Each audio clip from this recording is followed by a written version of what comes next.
Okay, here we go. Hello, everybody. Thank you so much for being here. My name is Tish Ambrose. I am the host of the weekly inspiration show. And oh my gosh, do I have a treat for you guys. This is a dream come true. I have here one of my favorite authors of all time. And if you want to learn how to manifest that business and life of your dreams, do we have a treat for you today? So I'm going to introduce Marc. Marc is a leader, best-selling author, composer, co-founder of the New World Library Publishing Company with Shakti Gawain. And Marc, like I said, Marc, you're just truly, I'm such a fan. This is like a dream for me. So thank you so much for doing this. Thank you, Tish. Yeah. Lovely introduction. What's that? Thanks for that lovely introduction. Makes me blush. Marc, this little book, The Greatest Secret of All, was one of the very first books, that and creative visualizations, that really changed my life. I mean, there's so much power in this tiny little book. Of course, I told you I have lots of your books here. Yeah. But I gave that book to so many people, Marc, and I give it to my clients when I start coaching them. It's so simple and so profound. And it's a formula for you to create a life that you love. So I'm going to let Marc talk a little bit about his journey and how he created the life and business and his big vision. So Marc, it all began when you turned 30 years old. Can you tell us about that? Yes. When I turned 30, I woke up in this state of shock. This voice kept saying, "You're 30. You're not a kid anymore." Somehow through my 20s, it was cool to be, I felt like a teenager all through my 20s, basically. I was born knowing one good thing. I knew it was good to do, it was important to do what I loved. So I ignored my father wanting me to study business. I ignored everybody else's advice. I just did what I loved. And I became a musician and an actor in my 20s, and then a spiritual seeker. And then I had a rock band for a while, but everything I touched fell apart in my 20s. I often say I had the opposite of the Midas touch. I got into a theater company right out of college. I dropped out of college because I got this great job in a theater company, writing music and acting. And the company fell apart. I got into another company, that fell apart. I wandered off to a Zen center and I got kicked out for breaking the rules. Then I tried a disastrous back to the land experiment that did not work at all. And then I wandered into a Tibetan center for a while and finally left that.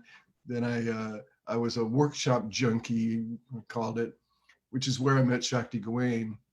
Then we even got a rock band together and played some great music. We had no management, made no money whatsoever.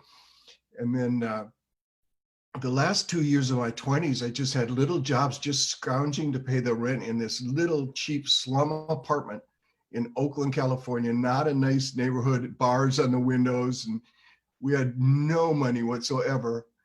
And I got fired as a busboy and dishwasher for being too slow. And I got fired as a typesetter for not showing up on time because I was at the beach in Santa Cruz. And then I turned 30. And I literally had no assets. I had no money. I had no family support or anything. We were scrounging every month, a word we used all the time, scrounging to get the rent together. And somehow that was cool in my 20s. But the day I turned 30, you're 30, you're not a kid. What are you going to do with your life? I couldn't have a party. My friend said, have a party. I said, no, I got to be alone. I was alone for most of the day, pacing up and down in my apartment. And that day changed my life. Looking back, I think I was a different person at the end of that day than I was at the beginning.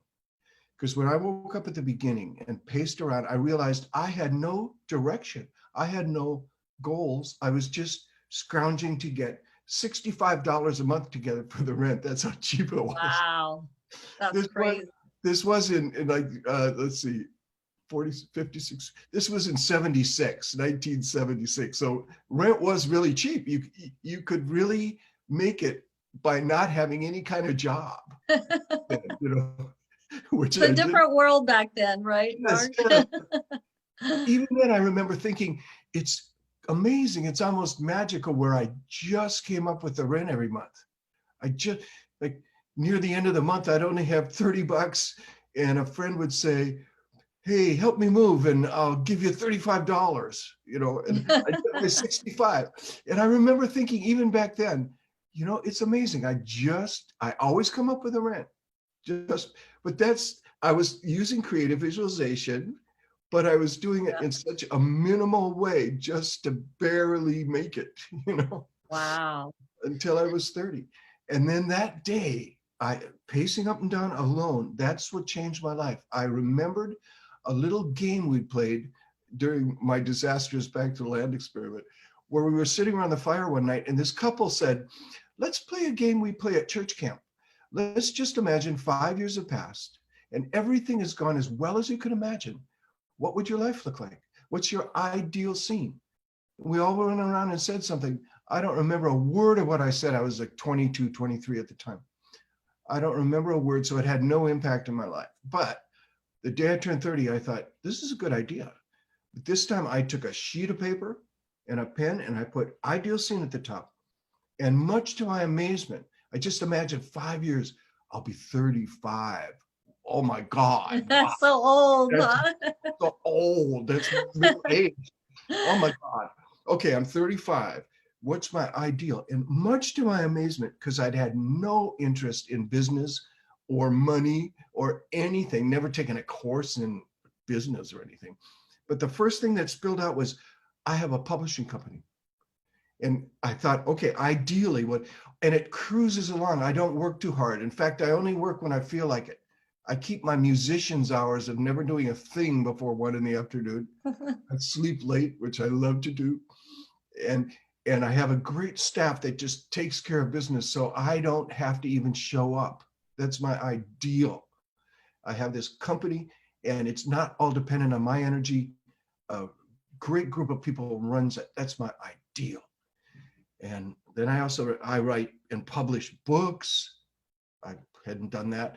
I record my music, and I have a big white house on a hill in Marin County, which is just across the bay from Oakland, one of the most beautiful places on earth where I'm sitting right now.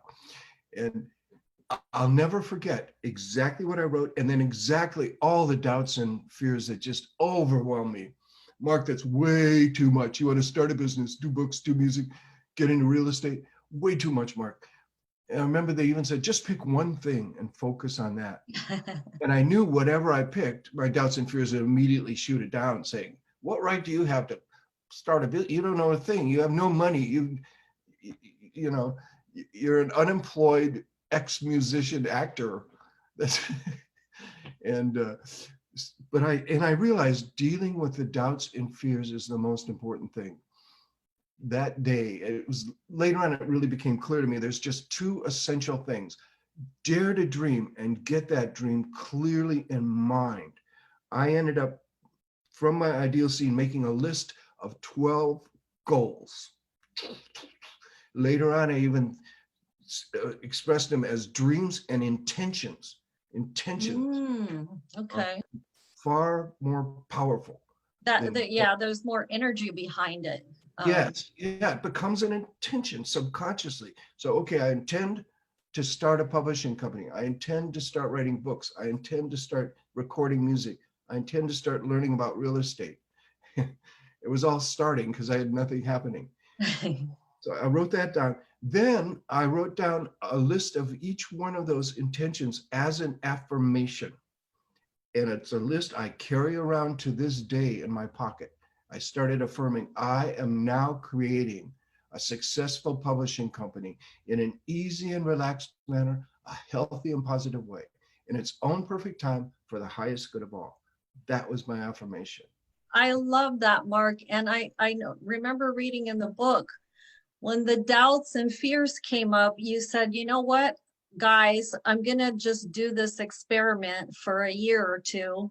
And Yes. I think that was brilliant because it reduced the resistance of the ego, right? You know, it's just ego or your paradigm, your programming saying, Yes. well, who do you think you are? And so you instinctively said, look, this is just an experiment, and it reduced that resistance that we all have when we start to dream big. Yep. Yeah, that was brilliant. I do think that, yes, that one word experiment maybe was the breakthrough thing. I remember just a friend of mine had seen Buckminster Fuller, this guy that spoke in the 60s and 70s in a lot of colleges. And he said when he was in his 20s, he was on the he said he'd either commit suicide or look at his life as this unique experiment. And fortunately, he chose an experiment. And he'd go around campuses talking about his 50-year experiment when he was in his 70s. And that just that concept, I latched onto that. I remembered Buckminster Fuller saying, look at your life as an experiment. I And love that so much. That yeah, was huge for me. It was yeah, like, me too. I literally said to my doubts and fears, this is my experiment. Don't bug me for a year or two. Give me a year or two for this experiment to go for my dreams and go for it in my own lazy way. They said, it absolutely won't work. You got to work 60 hours a week to start a business. And I said, look, this is my experiment. I'm going to go for it. Don't bug me. They said, it won't work. I said, look, I think I was even talking out loud to myself because I remember every word. I said to my doubts and fear, I said, look, if it doesn't work, I'll be no worse off than I am right now. And even my doubts and fears said, well, yeah, I had no money, no job. I had no assets. I had zero. So even my doubts and fears had to admit, well, yeah, it couldn't get much worse. So that's how I got around them. I said, okay, this is my experiment. I'm going to go for it. Don't bug me for a year or maybe two. And bam, I went and I started for each of my main goals. I took one sheet of paper and I wrote a business plan, a one-page plan for each goal. Literally for my business, the only plan I could make, because I knew nothing, my business plan was one, read a used business 101 textbook, and two, talk to people that I know that know more about business than I do, like my dad and like my neighbor who had a sauna on the corner. He had several little businesses. And so I literally did that. I called my dad. I went, who was great, supportive. I said, Dad, I'm going to start a publishing company. And he said, oh, well, 80% of businesses fail in their first 2 years. That was my dad's support. oh yeah, really positive, huh? Yeah. And I realized right then, oh, okay, I can't share my dreams with this guy. There's people I can't share because they will reflect my own doubts and fears. And Exactly. so literally for the next year or two, I didn't talk to my dad about my business. In fact, we really didn't get into it till about 4 years later when I first started making a profit. And he was blown away. He was blown away. And proud because he wanted you to go into business, right? That's Initially. true. Yep. So he probably was really happy about it. But when you said you had nothing to lose, to me, it was a gift in a way because you were able to dream. You're like, what do I have to lose to dream bigger? And it actually maybe was a benefit that you could just go all out with your That's dreaming. true. That's true. Right? If I would have had a job with a steady income, that really blocks a lot of people from doing their dreams because, oh, they need that income. So how do they do Exactly. it? It's I a deal with it. fear. Yeah, I Yeah. deal with a lot of people like that. And I say, look, okay, keep your job and keep your income, but on the side, start dreaming. You don't have to put 40 hours a week into your dream. That 40-hour-a-week concept we have is completely arbitrary. Just work Saturday afternoons on your dream. Just work a few nights a week or something. You can carve out some time, holidays. You just start it and go for it. And it And doesn't. you were persistent, right, Mark? What you didn't Bob Proctor calls the will the ability to hold that vision to the exclusion of all distractions, right? Yeah, And you did that's- this with your process. You held on to the dream, you nurtured it, you had your affirmations that were really powerful, and yeah. you stayed steady to your vision, right? You kept Yeah. on it. Yeah. I mean, I would definitely get off track a lot, get frustrated with all the details, but then I kept coming back to it. And in fact, I remember hearing people talk about a plane, how a plane is off course over 95% of the time, but the pilots keep correcting over and over and over. I And love that. I yes, when tell I my first, clients that all the time. Yeah, good, we yes, course correct, yes, right? course correct. When I first heard that, I said, that's the story of my life. Maybe I Mm, was off course 95% of the time, but I did. I kept coming back to it. I kept affirming. I am now creating a successful publishing company in mm. an easy and relaxed manner, a healthy and positive way, in its own perfect time for the highest good of all. It took me I about love 4 that. years. Yeah. I think that's so profound for those of you watching this. What you put in front of your affirmation. By the way, an affirmation, anything you put after I am manifests into physical form, right? So, but you went like a huge step that overcomes resistance, and that you said in an easy and relaxed manner, in a Mhm. healthy and positive way, for the best and highest good of all. And that was huge for me, Mark, because my programming, you could say, from growing up with a single mom was, oh, life is a struggle, you know. Mhm. And Mm, for a lot of people out there right now, that they have this belief that life is a struggle. yes. And when you use easy and relaxed, and you really start to believe that, your life starts to reflect that around you, right? Yes. Um, Yes. In the beginning was the word. And looking back, I really think just repeating those 4 words, easy, relaxed, healthy, positive, several thousand times over 4 or 5 years, really created the whole experience. And I've been healthy ever since, knock on wood. wow. And I work in an easy and relaxed manner. There's no stress involved. This whole company just works beautifully. I don't even have to be there. I'm not there now. Yeah, you told me you have all this time. So, so this process helped you to create a multi-million dollar publishing company, correct? Mm-hmm. Several best-selling books. You Mm-hmm. got your house on the hill and the Yes. family of your dreams. Yes. Um, you can do your music and the things that you love, and it's all because you created the vision, you broke the vision down into these steps, and you kept at it. One thing Yes. that I love, Mark, and maybe you can tell people are watching it, it was about how you dealt with the doubts and fears, because people Yes. have so many, about that core belief process that you talk Yes. about in your Yes. books. Let's get back to that, but I want to say one other thing about it that I was just saying yesterday with my private group. But when I look back, I defined success clearly. It's so important to define clearly what success means for you, exactly, very clearly. And when I at 30, the big house on the hill to me defined, oh, if I had that, I'd be successful. Well, then I ended up getting this big, huge, ridiculously huge house on the hill. It was 10,000 square feet on a big hill. It was it was a mansion, and I got it. And then I went into a state of shock, wandering around saying, why did I get this big house?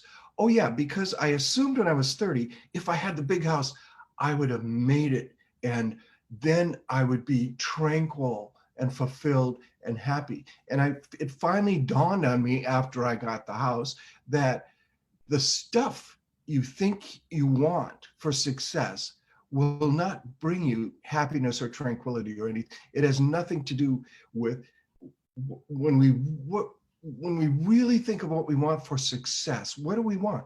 We want inner peace and satisfaction and fulfillment to wake up in the day loving what we're going to do that day. That's real success. It has nothing to do with your stuff. And so, Absolutely. Yeah. so had I known that at 30, it would have simplified things because I knew I wouldn't need the big house. And in fact, I finally downsized it. I got rid of the thing. It was like managing a huge hotel. It was a whole lot to manage everything with that huge house. So I now have a smaller house. I've simplified, and so it's very important to clearly define success and to realize it's not dependent on stuff, houses, cars, boats, whatever. If you think you need that to be happy, you're wrong, because stuff doesn't make you happy. It may make you happy for a very short time when you get it at first. Oh, I got the BMW, dream fulfilled. And then You got to take care of all that and yeah, manage right. it, Yeah, right? yes, you do. You got it. Yeah. Exactly. It becomes so it's very important to define success very clearly and realize there's outer success and there's inner success. And what we mostly want from the outer is inner. We want satisfaction, inner peace. Well, that can be a lot more easily achieved than working hard to make a lot of money to buy all this stuff you think will make you happy. Because Absolutely. it won't. It absolutely won't. So then, yes, back to your doubts and fears.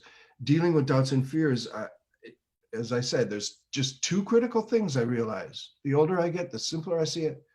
Two things are essential, and that's all. And you find the answers each in your own way.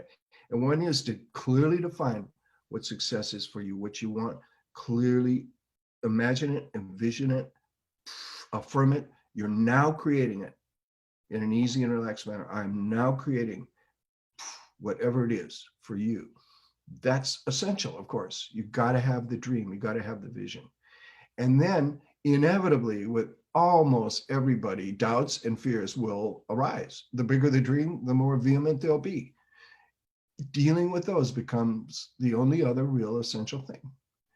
And there's all kinds of ways to deal with doubts and fears. We've been doing it all our lives, dealing with our doubts and fears.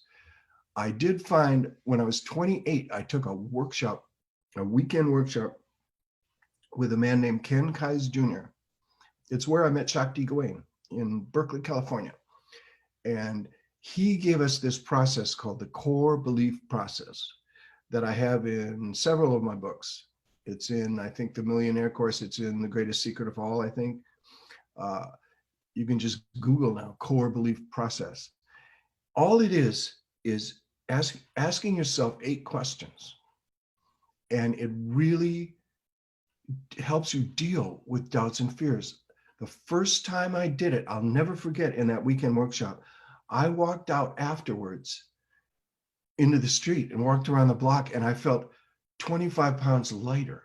And I felt like I'd been carrying around emotionally. The image I had was this huge garbage bag of emotion and fear and resentment and frustration. And I felt like just doing this core belief process, let me just dump that bag. And I literally felt lighter physically, much lighter. I felt like I was floating down the street after doing the process. It's just 8 questions. I can quickly whip through the questions, and if people, this is being recorded, they could play it back and Absolutely. Yeah. If you don't mind, no, that no, would be no. amazing. Yeah, this was definitely one of the best things I ever learned, and something I want to share with everyone. It's just asking 8 questions. The first one is, what's the problem? Because this works best when you're upset about something, or just when you're dealing with some problem in your life. The first question is just, what's the problem? People always know that very quickly. Like, I did it when after about 3 years, I nearly went bankrupt with a company. Our distributor stopped paying us for 6 months worth of sales, and we were out of money. We were completely, we were broke and almost bankrupt. And I'd been funding things with credit cards. I was $65,000 in credit card debt, And this was the early 80s. So I was thinking in today's dollars, that's probably like Money. 250,000 or something Wow. in credit Yeah. card debt. And I couldn't even pay the minimum payments on my credit cards. So I was nearly bankrupt. And although I kept knowing bankruptcy was not an option, I knew I'd get out of it somehow, but Like I that. had no idea how. And I had a lot of anxiety around money. And so I remember literally somebody sent me a new credit card and I was off to the bank to get a cash advance to pay the minimums on the other. And I realized I was all agitated, my stomach. I think I was headed for an ulcer if it would have continued. I really do. And I remember I was going down the freeway and I said, oh, I have to do the core belief process. This is when it works best when you're really upset about something. So I said, okay, what's the problem? One, well, I'm almost bankrupt.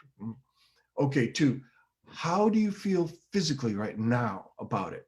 And I realized, oh, my stomach, anxiety, my neck and shoulders are really tight. I'm stressed. I'm really wound up tight. Okay, good. Then what's going on emotionally? And you just name the emotion. You don't have to get into it in depth or anything. Just name the emotion. I said, oh, I'm frustrated. I'm anxious. I'm fearful. All kinds of things. Okay, just name the emotion and just look at it, observe it.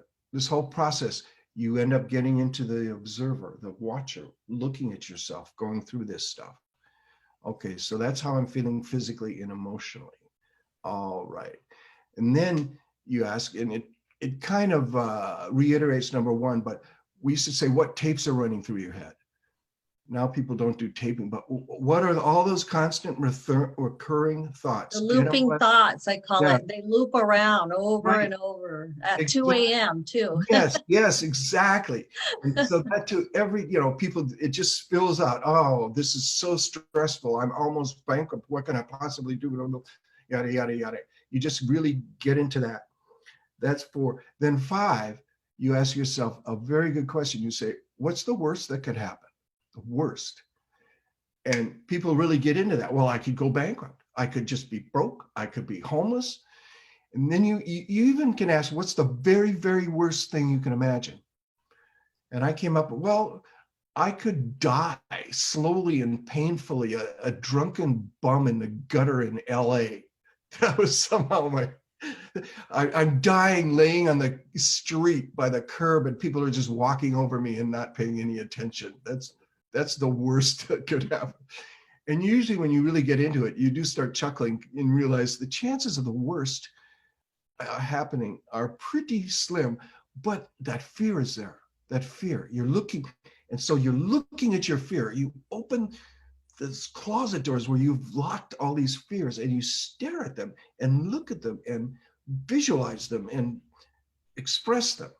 So the worst that could happen, I've done this hundreds of times with hundreds of people, and people really get into the worst fears. Then you say, what's the best that could happen? What's your ideal scene in the process? And inevitably, when I do it with people, they stop and pause and think, let's see. And this awareness dawns on all of us. Wow, we've really been looking at all the bad possibilities, all our fears. We haven't even been looking at what's the best that could happen. What's our ideal scene in the process? It blows people's mind. And I said, oh, ideally, well, gee, I could get a distributor that pays us and we could start making a profit and I could pay off all my debt and end up with a well-balanced portfolio of investments and be wealthy and not have any stress about money. That's my ideal scene. So you really put out what's your ideal, what possibility could happen or possibilities. There's many. So you look at the best. And then you ask yourself, okay, why isn't the best thing happening? Why haven't you done that? Whatever comes up is a deep core belief. He called it core belief.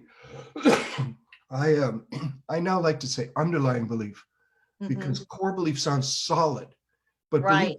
beliefs are not solid. They can change. but they are underlying beliefs.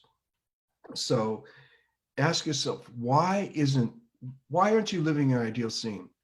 For me, with money, what came up was, and say it in as simple language as possible.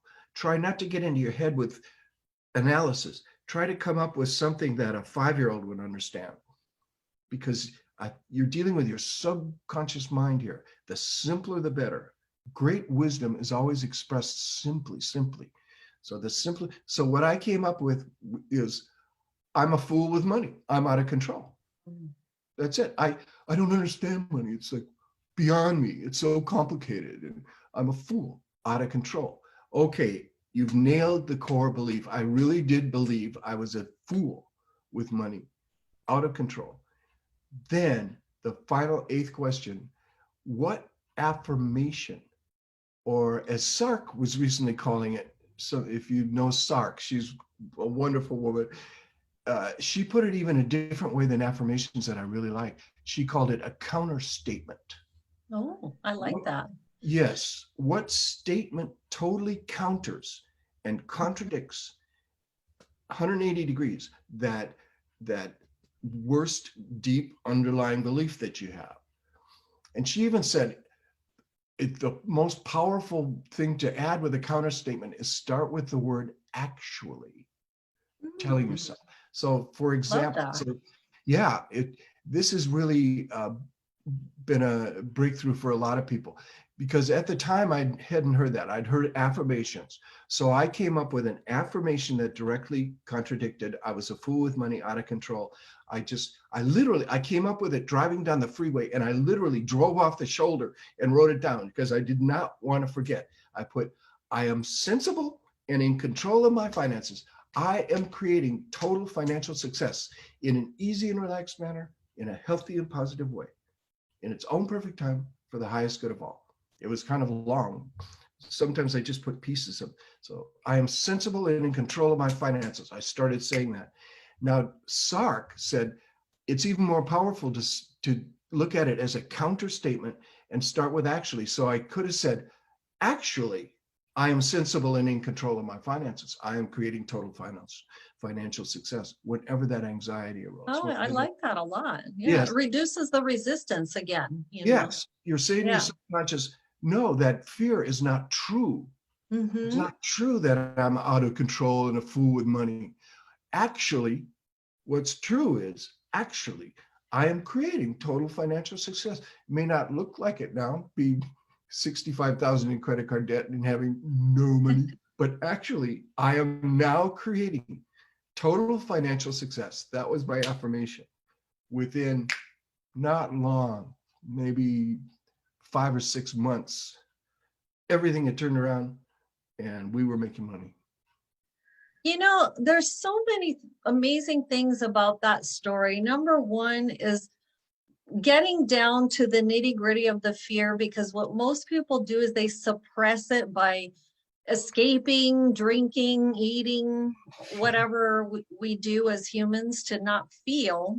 But by going into the fear, you bring it up to the surface, because otherwise it's just like you said, this underlying thing that's there, and it's actually kind of controlling your results. But you expose it, stop repressing it.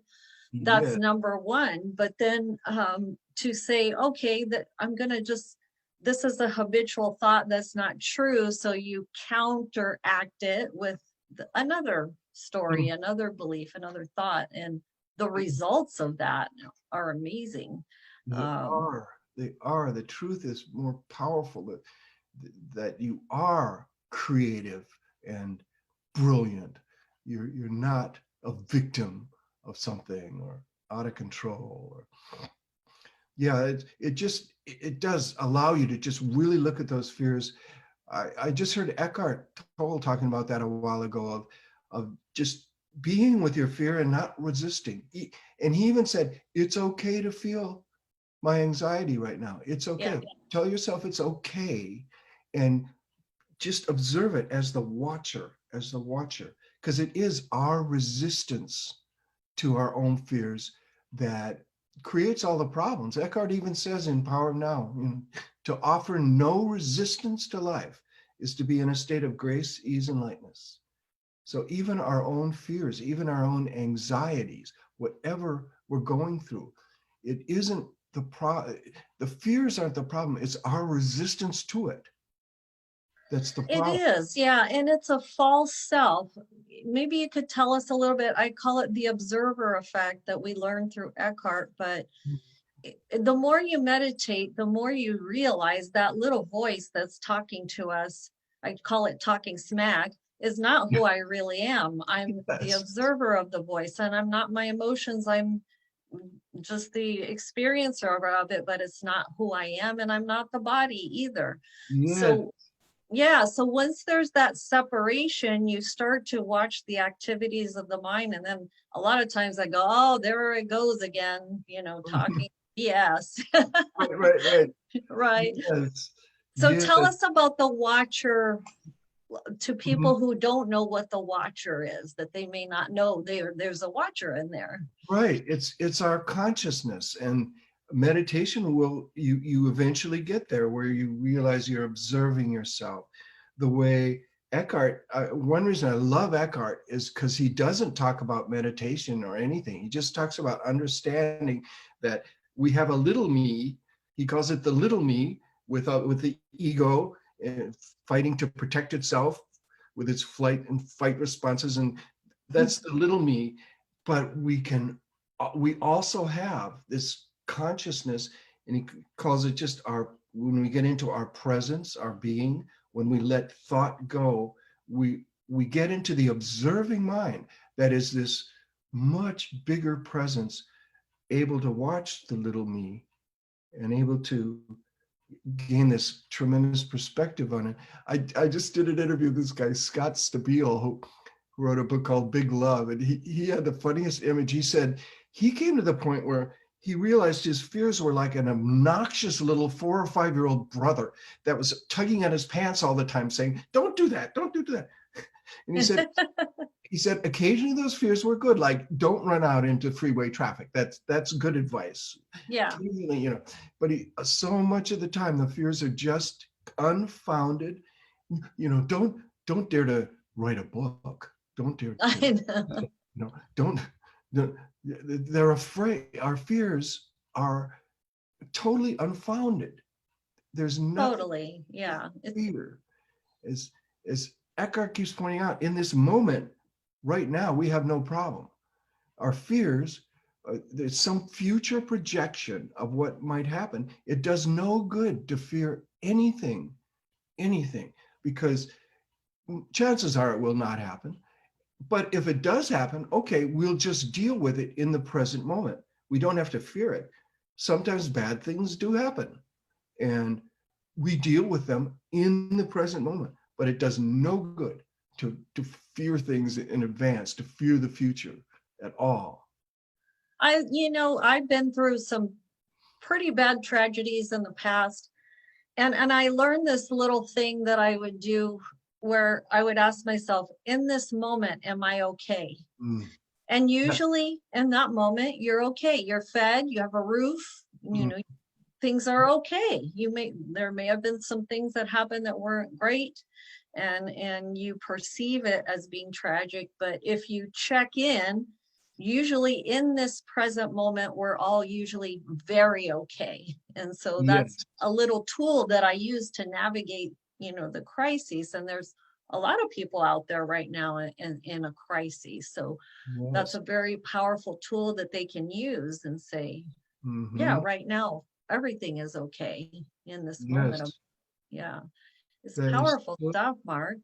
so Um, One thing that I wanted to ask you is, I really love this concept where you talk about partnership and letting go of this.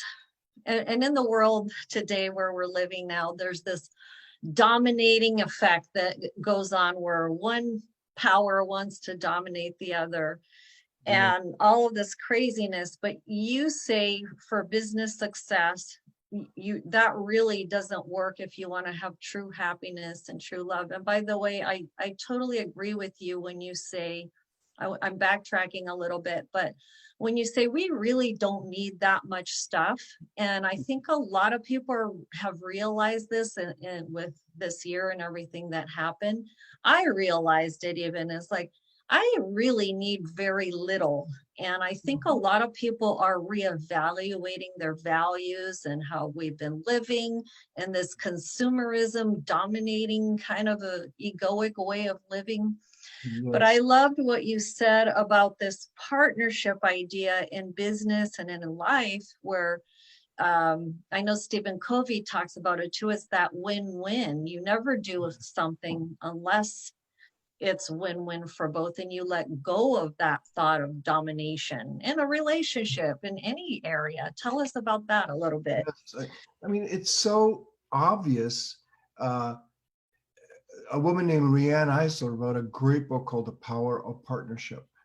And she says she gives us a lens to look at the world and look at everybody's activity, including our own, on this scale that on one end is perfect win-win partnership, and on the other end is total domination and exploitation and violence. And that's backed in fear. Partnership, of course, is backed by love. It's all love, it's support, it's win-win. She says everything, whether it's your personal life, your business, countries, attitudes with other countries, whatever, the more partnership, the more successful it all is. The more domination, the more uh, endless, like, oh, one friend of mine years ago gave me Donald Trump's book, The Art of the Deal. I just glanced at it, I flipped open to a chapter, and the chapter was titled, Get Them by the Balls, and respect will follow. I literally threw the book down. I said, he does not understand partnership. Get them by the balls. Respect doesn't follow. Resentment follows. Anger, hostility. You cannot deal with people from the attitude of, or if you do, from the attitude of trying to dominate or exploit or take advantage of them, the worst side of human nature. Nothing will come of it except resentment, hostility, anger, even violence. So obviously, partnerships based on love and respect. The key word in partnership, Rianne says, is respect, their humanity. The key word in domination is a need to control. You're trying to control other people. It does not work to try to control. Exploitation and domination does not work to have a peaceful life, or it doesn't work for the world. So whole countries, some of them understand partnership with their people and things work very smoothly. So many still are just dominating, exploiting others. And that's just this endless mess. So the only solution to our own success in the world and to global success is really getting into win-win partnerships with people, respecting their needs, expressing and fulfilling your needs too, working it out. In every area, right? Even in a personal relationship, in your Yes. business, in every area. And you talk about, even as a business owner, giving a lot to your employees. I've seen this, as a business coach, people who want to hoard all the money as a business owner versus those who are generous and they want to help their employees grow and expand and be the best version of themselves. I think we are in the dawn of a new era. This is my vision for businesses, is for us to be that way. And I think Vishen Lakhiani from Mind Valley, he does his business this way, where you want everybody thriving, and if everybody's not thriving and it's not this collaboration, we're going the wrong way. And Right. we need this so badly right now. So obviously we are the change we want to see, but what can we do even more to bring these ideas out Yeah. besides what we're doing here today? Yes. Yeah. I mean, I literally, when I started my business and my first staff, we knew nothing about publishing. We were a bunch of musicians, and Shakti was a dance major, Shakti, and we didn't know what we were doing. But I do remember I sat down and I thought, I fortunately had two really horrible bosses in jobs in my 20s. I had one that I literally remember thinking, he's one of the world's worst bosses. And if I ever started a company, if I just did the opposite of him, then I'd have a successful company. And so literally when I started my business, and we ended up having a staff at first of like 6 people. We had 2 people doing shipping, one, we had a little business, and we had our first employees. We had 4 or 5 employees. And I literally sat down, took a sheet of paper and thought, what do I want as an employee? I'm an employer. Oh, okay. I'm a business owner. Okay. What do I want for my employees? And I just thought, okay, what do I want? Say I'm an employee here. What do I want? What do I want? It's sort of like the golden rule. Basically, it is do unto others as you'd have them do unto you. So I thought, okay, if I'm an employee here, what do I want? First thing I put, I want respect. I want to be able to do my job in my way without somebody over my shoulder. I don't want an employer who's gets upset and storms around and gets angry and is an obnoxious person. I want to build wealth. I want profit sharing. In fact, I want a pension plan. I want health care. I want dental care. And I made a list of everything I wanted and brought it to my people, said, help me make a profit and I will do this. We will do profit sharing. Immediately, this bunch of amateurs got to be professionals. As soon as they knew, oh, they're going to get a piece of this profit, they started thinking like owners. They started coming up with creative ideas, seeing ways we can save money, seeing ways we can make more money. People got very creative and that company became really profitable. To this day, I give half my profits to my employees. Everything operates by law. What you give out comes back. And I've seen, like you, I've seen both sides of the spectrum. And it's so simple. Like, this is what I love about your teachings is all these concepts are really simple. Really simple. Yes. I really am loving this, Mark. It's just such a dream come true for me. So, okay, we're back and we're going to talk about our final thoughts. I was just telling Mark that this is a dream come true for me. If you guys had told me one day when I read this little book that I would be sitting here with you, I would have never believed that person. And so Mark and I are here to tell you that dreams do come true, right, Mark? And that if you create the vision, if you do your beliefs and your affirmations, your inner work, you quiet your mind and really, I think one thing that, we got cut off, but that intention to really serve, because you mentioned this in your book. Yes. That it's about service. It's about us bringing light into the world. We so need this. We need you guys to bring your light into the world right now. And I want to talk about now, what is the greatest secret of all, Mark?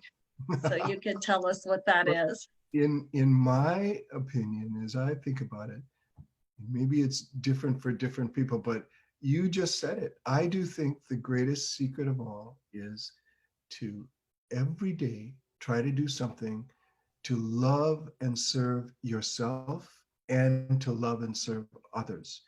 And I do even put myself first. You got to take care of yourself. So then you become fulfilled. Then you can take care of other people. Love and serve yourself and others, I think, is the key to it all. Well, if your cup is not full, and I even think this about love, if you don't love yourself, if you can't love another human fully, because you're coming from a place of lack. And so it's interesting because when I started my business, and I had read your book before I'd started my coaching business 9 years ago, I'd forgotten about your concepts. And it's funny, before this, I even thought about interviewing you. I picked up the Millionaire course. Um, and it was reminded, because I'm taking my business more soulfully, reminded that yes, we need the masculine structures, we need the strategy, but we also need the feminine, the surrendering and the taking care of ourselves and the loving part. We need that beautiful balance. But I even think more, and as I'm talking to you, you would agree, more of the self-care, more of the really kind of feminine part of doing Yes, in life, right? It's the yes, surrendering is very feminine. So, yes. I'm working on a book. I'm going to do some kind of course on the power of the feminine, mm, and it has a lot of meditations in it. And for me, a very simple meditation that I'm just recording. I just wrote it, but you basically just relax and realize we have male and female sides, whether we're male or female, however you want to word it. But we have a masculine side and a feminine side. And so, just in a relaxing meditation, I just have people empower first their masculine side, bring that masculine, strong energy to blast through granite walls and whatever out there, and make yourself strong physically. And then empower that female side, empower it totally, fully. Realize you're a visionary, you're completely intuitive, you're connected with the entire universe, you're one with every person, you're completely open. And then you bring them, male and female, together in the center of your body. It takes male and female together to create life. You bring the male and female together, and you have the masculine submit to the female. You have the masculine bow at the feet of the female and say, guide me, my feminine, intuitive, loving power. Guide me, use me to fulfill your vision. So I really think if we empower our masculine and then have our feminine totally empowered, guiding the show, I think that's the solution to oh my a gosh, whole lot of world problems. it would be, and I cannot wait to get that book.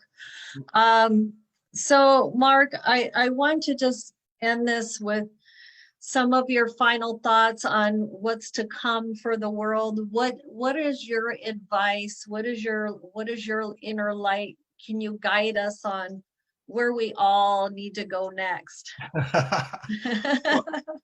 Well, I think we touched on it totally. Yeah. The more we move into partnership, the more we acknowledge and celebrate and empower the feminine side of things, the, that's the solution for not only a life well lived, but to all the world's problems. It really is. The more we work in partnership with each other, the more we love and respect each other, that that's what So has to, simple. Yeah. yes, it's so simple. It's starting to happen for sure. And like businesses, even many of them are getting the whole concept of the 3 Ps rather than just profit. Have profit, planet, and people. Mm. And that that empowers the feminine side, you could say, of a business that's not only there to generate profit, but also there to totally support its people, its community, in fact, the whole world.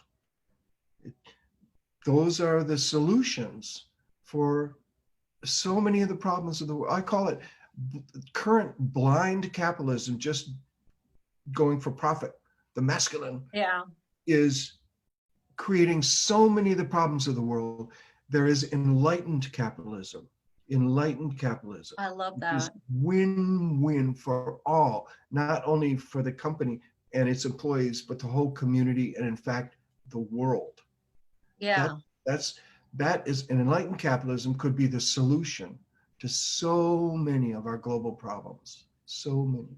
It's interesting because even the God of some religions, not all of them, and I don't have anything against religion, but that angry patriarchal God, Yeah, right? and, right. and I think now a lot of people are like, no, there's this motherly, nurturing God. And so, Yes.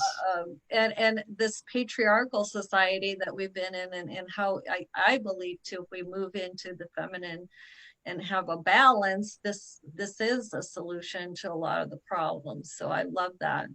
It is. It is. And it's true in so many religions. God is this male force.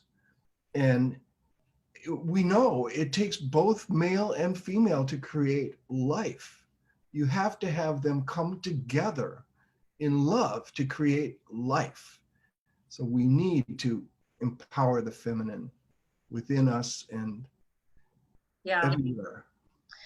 Wow, this was, like I said, I can't say it enough. I'm so grateful for your presence, Mark. You are as lovely in person as you are in your books, Oh, and even better, I would say. And thank you so much for gracing us with your time. mhm. I just want to give a little plug. These are some of my favorite books: Greatest Secret of All, Type Z, Guide to Success, and the Millionaire Course. He Wow. has many others. Check Mark out. Mark, where can they find you if they want to know more about you? My website is markallen.com, Mark Okay. with Z, Allen, ALLEN.com. And And you have courses going on now online, right? If somebody wants yes, to learn with you and do the core belief process and all this stuff that you teach, they can take a deeper dive with you, right? yes. My last big book was The Magical Path. And I have this ongoing program now on the magical path. They I'll can check. probably take that one. I read that book a while back, and it's profound too. That would be a subject of another another interview, right? Great. But yeah, so again, thank you. And guys, dream, it's possible. Read Mark's book. You have a very simple guide to change your life right now. So don't stop believing. And thank you for watching. Thank you, Mark. Thank you, Tish. Have a wonderful rest of your day. Bye, everybody.